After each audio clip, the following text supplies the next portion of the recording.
Ah, sie macht 300.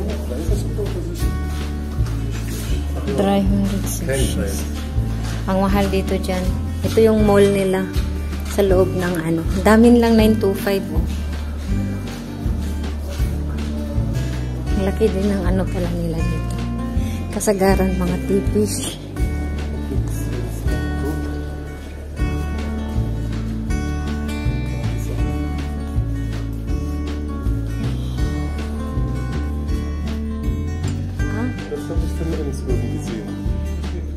So, ito yung ano nila. Gym nila.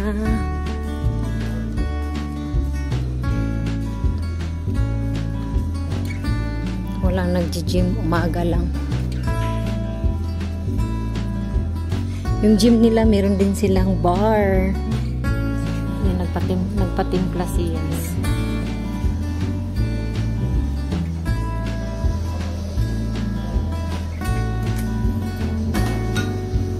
Kasi sunrise baby, ah. Sunrise.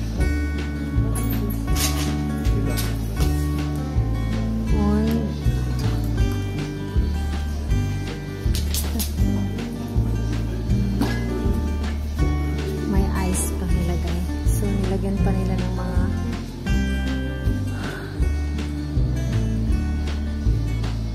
dami namang nilagay nila.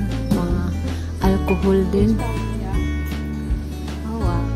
Bar ng gym, wala masyadong tao, nandun lahat sa strand. Ayan, yung gym nila at saka may palarawan yan, no? Cake o ano? Ano ba yan? Ayoko, hindi ko alam eh. Tapos, ayan, may spa pa doon. Tapos, ayan ang gym nila. First toilet.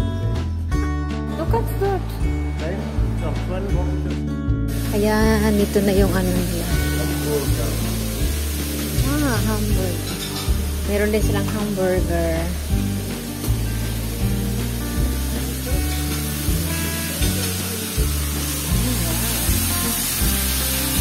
Wow. Chicken. Chicken. Beef. Meatballs.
Dankeschön. Schön.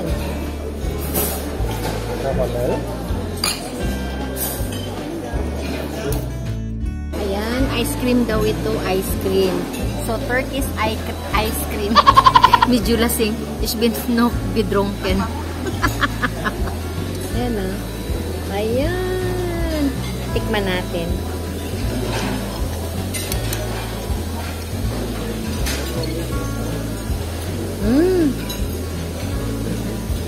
Schmeckt gut. Also die Eis ist wie Butter. Yeah. Aba? Ano siya? Nung kinain natin, ano niya, ang frozen siya, pero natunaw din naman siya. Ang sarap. Our first dinner here in Sidem. Nisidam. Defnestar. Defnestar. 4-star hotel and resort. Kain lang muna kami ha kasi pinagtitingnan ako sa mga tao na nag-video ko. After namin nag-dinner, lumabas kami saglit dyan sa labasan ng hotel namin. Ang galing din kasi meron silang mga tiyanggi-tiyanggi. Ayan. Kasi sobrang busog kami. Ayan, hotel namin yan. Hotel. Tapos, sobrang namin busog. Kaya sabi ng asawa ko, maglakad-lakad kami. Kaya yun. Tinitingnan namin. Marami din namimili sa mga tiyanggi-tiyanggi nila. Naghahanap din ako ng ng sabon, panlaba. Hindi na kami mapalundre sa hotel kasi mahal. So, nagpapanap ako ng pero nung gabing ito, wala kaming nahanap kung saan man. Kaya, kailangan pa namin itanong sa reception kung saan kami makakabili ng sabon. Ayan, may mga tiyanggi-tiyanggi nga sila, mga damit-damit, parang sa Baklaran din. Baklaran sa atin dyan sa Pilipinas. Ayan, hindi ko masyadong inaano yung mga mukha ng mga tao kasi baka pagbabawalan ako, lagot na. Kaya ayan, daming naglalakad. Oo, yan. Inaano ko lang.